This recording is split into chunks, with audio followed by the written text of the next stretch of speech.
है भारत बंद को लेकर, और वहां पर अनिश्चितकालीन जो धरना शुरू किया है उसके संबंध में किस प्रकार से रिस्पांस मिल रहा है और लोग उसको धरने में मतलब कि भागीदारी की क्या वहां पर स्थिति है, बताइए राजेश पटेल जी। धन्यवाद सर। सर आवाज आ रही मेरी? हाँ आ रही, आप बोलिए।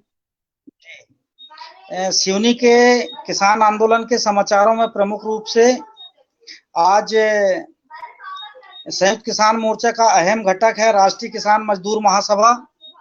इनके कार्यकर्ताओं की आज जिला स्तरीय एक बैठक पलारी में संपन्न हुई है, जिसमें निर्णय लिया गया है कि 27 तारीख की तैयारी से संबंधित कल से व्यापक स्तर पर संगठन के सारे कार्यकर्ता प्रचार प्रसार में लग जाएंगे कल से ही। दूसरा सर, गोंडवाना गणतंत्र पार्टी के भूतपूर्व विधायक रहे हैं राम गुलाम जी, जो अभी वर्तमान में गोंडवाना गणतंत्र पार्टी के जिला अध्यक्ष हैं। इन्होंने पत्र के माध्यम से आज अपने पार्टी के समस्त कार्यकर्ताओं को 27 तारीख पे संयुक्त किसान मोर्चा के बैनर पर समर्थन की घोषणा कर दी है और आवश्यक दिशा निर्देश जो संयुक्त किसान मोर्चा के हैं वो उनको जारी कर दिया है। तीसरा, प्रमुख रूप से जो हमारा किसानों का आंदोलन चल रहा है जैतपुर कला में, आज वहां पर धरना स्थल में थाना लखनवाड़ा पुलिस द्वारा संज्ञान में लिया गया है कार्यक्रम को, और वहां की शांति व्यवस्था को बनाए रखने के लिए आंदोलनकारियों के साथ में व्यापक चर्चा हुई और आज वो ज्ञापन लेने के लिए लखनवाड़ा थाने की टीम पहुंची थी। उन्होंने ज्ञापन लिया। उसके बाद में जो भारतीय किसान यूनियन के जो संभागीय अध्यक्ष हैं संतोष कुमार राय जी, जबलपुर संभाग के अध्यक्ष हैं, उनका कल धरना स्थल पर सिवनी आगमन होने जा रहा है। कल उनका वहीं धरना स्थल पर एक सभा भी होगी। इसके साथ साथ में संयुक्त किसान मोर्चा की जिला स्तरीय कल समीक्षा बैठक भी रखी गई है कि किस क्षेत्र में कहां पर हम लोग प्रचार प्रसार वगैरह हमारा हो चुका है और जो आने वाले समय की तैयारी है उससे संबंधित। बस धन्यवाद सर। आज के प्रमुख समाचारों में बस इतनी बातें रखनी थी। बहुत बहुत धन्यवाद राजेश पटेल जी। अब हमारे बीच में हरिद्वार से डॉक्टर सुनीलम जी जुड़े हैं। डॉक्टर सुनीलम जी, वहां पर जो एक आंदोलन चल रहा है गंगा को बचाने के लिए, और गंगा में जिस प्रकार से उत्खनन हो रहा है, अतिक्रमण हो रहा है, बहुत सारी जो वहां पर समस्याएं आ रही है, जिस प्रदूषण फैल रहा है, उसको लेकर के वहाँ अनशन चल रहा है। डॉक्टर सुनीलम जी जो है आज वहां पर कल वहां पर पहुंच गए थे हरिद्वार।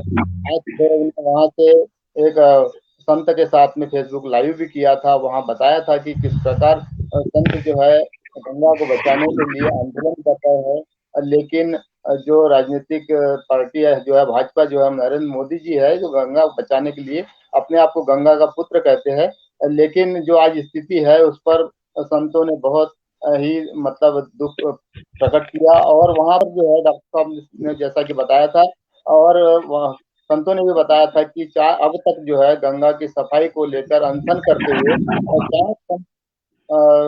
मतलब अनशन करते हुए उन देहांत हो गया। ये स्थिति है आज नदियों को बचाने की। तो मैं डॉक्टर सुनीलम जी से आग्रह करता हूँ कि वे बताएं, हरिद्वार में आज जो आप पहुंचे हो तो वहां पर क्या आंदोलन की क्या स्थिति है, और नर्मदा गंगा बचाओ आंदोलन के तहत जो संत जुड़े थे आपसे, उनसे आपकी क्या चर्चा हुई, उन्होंने आपको क्या जानकारियां दी, और डॉक्टर सुनीलम जी बताइए। बहुत बहुत शुक्रिया भागवत भाई। मैं इस समय टिहरी में हूँ, उत्तराखंड के टिहरी में हूँ। सुबह मैं हरिद्वार में था, सुबह 4 बजे वहां पर पहुंचा था। वहां पर स्वामी शिवानंद जी से मेरी मुलाकात हुई। उन्होंने बताया कि जो एक परंपरा है, जिस तरीके से तपस्या करके भागीरथी को जो है वो लेकर के आने का काम जो किया गया था, उसी तरीके से गंगा को जो लाने के लिए तपस्या की गई थी, उसी परंपरा को आगे बढ़ाते हुए इस समय गंगा को बचाने के लिए जो है वो साधुओं का संघर्ष चल रहा है। सबसे ज्यादा मेरे लिए आश्चर्यजनक बात ये थी कि लोग जिन्हें मानते हैं कि जिन्होंने लंबा अनशन किया, चाहे वो निगमानंद जी हों, चाहे जो दूसरे संत हों, उन्होंने लेक और उनकी मौत हुई। लेकिन इस मौत को वहाँ का जो आश्रम है वो हत्या बताता है, और उसके पूरे तथ्य भी उनके पास मौजूद हैं। स्टोन क्रशिंग जो चल रहा है वहाँ पर गंगा के किनारे, वो रोके, इसको लेकर के वो मांग कर रहे हैं। गंगा अविरल रूप से बह सके, निर्बाध रूप से बह सके, ये उनकी मांग है। तो आज जो मैंने बातचीत की आत्मोधानंद जी से, उनको 35 दिन हो गए हैं। मेरे सामने वहां पर तहसीलदार आए, डॉक्टर आए, रोज उनकी जांच करने का काम करते हैं। उनका वजन 6 किलो कम हो चुका है, 60 किलो था, अब 54 किलो रह गया है। और स्थिति जो है वो एक तरीके से तैयार है। ये जो आत्मोधानंद है वो केरल के हैं, लेकिन साधुओं की तो कोई जो है स्थान नहीं पूछा जाता। लेकिन मुझे पता चला कि वो केरल के हैं, और वो भी एक तरीके से अपना जो है जीवन कुर्बान करने को तैयार है। और उनका कहना है कि जो है कभी कुर्बानी बेकार नहीं जाती, कभी तपस्या बेकार नहीं जाती। आज नहीं सुनी जा रही है गंगा के जो लोग उसको बचाना चाहते हैं उनकी, लेकिन कल बात सुनी जाएगी। मैं आपको ये भी बता दूं कि आज 300 दिन पूरे हो गए हैं संयुक्त किसान मोर्चे के। उसके बारे में डिटेल्ड जानकारी तो हमारे भागवत भाई खुद ही देंगे। लेकिन आपको ये बताना चाहता हूं कि ये 300 दिन के ऊपर पूरे देश भर में बहुत सारी जगहों पर कार्यक्रम हुए। और ये 300 दिन बहुजन संवाद बधाई देना चाहता है संयुक्त किसान मोर्चे की लीडरशिप को कि उसने जिस शानदार तरीके से 300 दिन का आंदोलन चलाया। और अब तो ये आंदोलन जो है 2024 तक भी चल सकता है, इसकी बातचीत लगातार चल रही है। हालांकि बहुत सारे लोग ये भी उम्मीद करते हैं कि सरकार जितनी दबाव में है उसके अंदर उत्तर प्रदेश चुनाव के पहले पहले कुछ ना कुछ फैसला वो कर सकती है। लेकिन जिस तरीके का बड़ी गोरखपुर के अंदर जिस तरीके से महापंचायत हुई, हरिद्वार के अंदर भी किसानों की महापंचायत हुई, उससे बहुत जबरदस्त समर्थन जो है किसानों को अपनी महापंचायतों के अंदर लगातार मिल रहा है। ये बहुत एक खास बात है। मैं आज बहुजन संवाद के लोगों को बताना चाहता हूं कि ग्वालियर के अंदर ज्योतिरादित्य सिंधिया जो केंद्रीय मंत्री हैं, आज उनको किसान संघर्ष समिति के साथियों ने, संयुक्त किसान मोर्चे के साथियों ने, ओबीसी महासभा के साथियों ने और काले झंडे दिखाने का काम किया। अभी मेरे पास में मुझे सूचना प्राप्त हुई एडवोकेट राय सिंह को, एडवोकेट विश्वजीत रतोनिया जी को, जो कई बार बहुजन संवाद के अंदर आते रहे हैं, उनको गिरफ्तार कर लिया गया है, उनको पड़ाव थाने लेके जाया गया है। ये एक इसलिए महत्वपूर्ण है क्योंकि यही लोग थे जिन्होंने नरेंद्र सिंह तोमर के यहाँ पर भी विरोध प्रदर्शन करने का काम किया था, जो कि कृषि मंत्री है। एक जमाना था जब जो युवा समाजवादी जो होते थे वो इस तरीके का ऐलान करते थे और अपना लोकतांत्रिक ढंग से शांतिपूर्ण तरीके से विरोध प्रदर्शन करते थे। एक बार वो फिर से शुरू हो गया है, और मुझे लगता है कि आने वाले समय के अंदर ये स्थिति लगातार बढ़ती जाने वाली है। और इसलिए जिन लोगों ने ये काले झंडे दिखाने का काम किया, उनको किसान संघर्ष समिति के अध्यक्ष के तौर पर मैं जरूर बधाई देता हूं। और मैं उम्मीद करता हूं कि ये जो केंद्रीय मंत्री हैं इनको ये समझ में आएगा कि किसान जो है वो बहुत परेशान है, वो बहुत प्रताड़ित है। लगातार वो 300 दिन से आंदोलन कर रहा है, लेकिन उसकी नहीं सुनी जा रही है। पूरी जो है विस्तार से समाचार भागवत परिहार जी आप देंगे। मैं यहीं पर अगले 2 दिन जो है मैं यहीं पर रहने वाला हूँ कांडी खाल के अंदर। हम लोग युवाओं से भी बातचीत करेंगे तो बहुजन संवाद के माध्यम से आपको पहुंचाएंगे। मैं आपसे ये भी कहना चाहता हूँ कि आज मैंने कई फेसबुक लाइव जो है वो किए हैं मात्र जो है भवन से, जो हरिद्वार के अंदर स्थित है, क्योंकि ज्यादातर जो साधु संत लोग हैं वो भाजपा के साथ में खड़े हुए दिखलाई पड़ते हैं। लेकिन आज आपको मालूम है कि बहुजन संवाद का 6 से 7 का कार्यक्रम जो रामस्वरूप मंत्री जी ने कंडक्ट किया था, संचालन किया था, वो आरएसएस और भाजपा का जो हिंदुत्व का पाखंड है, आज उसको लेकर के काम किया।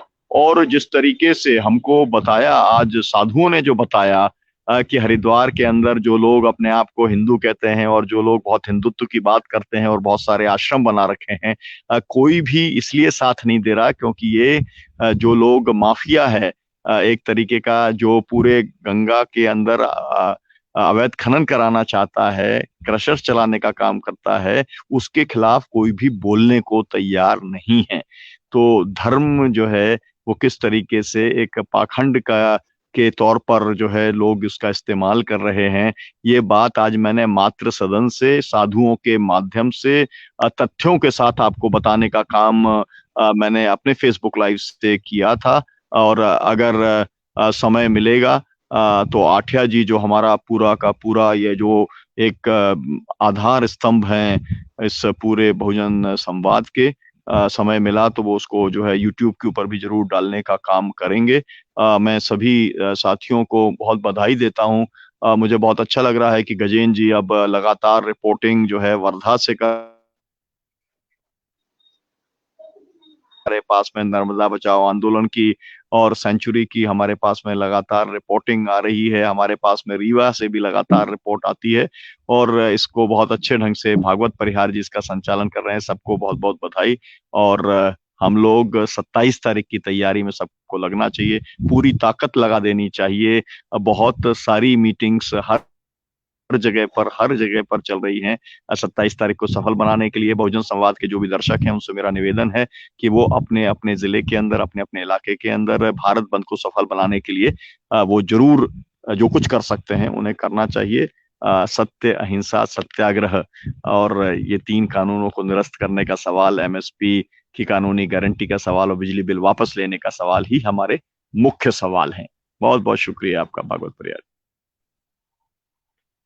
बहुत बहुत धन्यवाद डॉक्टर साहब आपका। जैसा कि आपने बताया कि ग्वालियर में हमारे किसान संघर्ष समिति के साथियों ने और संयुक्त किसान मोर्चा के साथियों ने जिस तरीके से केंद्रीय मंत्री ज्योतिरादित्य सिंधिया का विरोध किया, वो विरोध करना जायज है। इन साथियों को हम सलाम करते हैं